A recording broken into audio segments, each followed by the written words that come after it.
This July 4th, America will celebrate its 236th birthday. Many of us wonder, given the nature of our recent slide into godless depravity, socialism, and encroaching tyranny, just how much longer our republic may continue to exist. We may find clues about the future of America in a quote attributed to Scottish history professor Alexander Tytler of the University of Edinburgh regarding the fall of the Athenian Republic, which occurred some 2,000 years prior. A democracy is always temporary in nature. It simply cannot exist as a permanent form of government.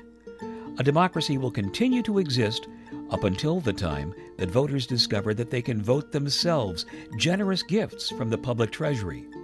From that moment on, the majority always votes for the candidates who promise the most benefits from the public treasury, with the result that every democracy will finally collapse over loose fiscal policy, which is always followed by a dictatorship. The average age of the world's greatest civilizations from the beginning of history has been about 200 years.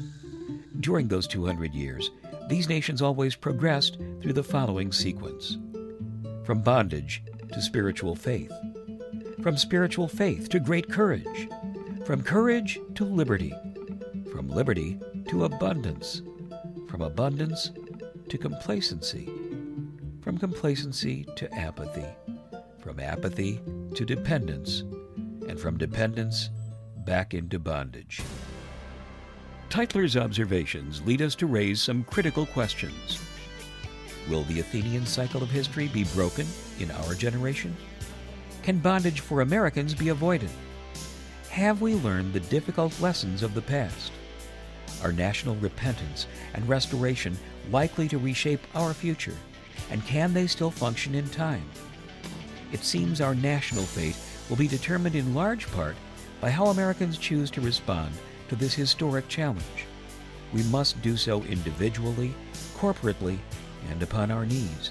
For, as Alexander Tytler noted, it is the restoration of spiritual faith that leads to courage, liberty, and abundance. One thing cannot be denied: America's clock is ticking.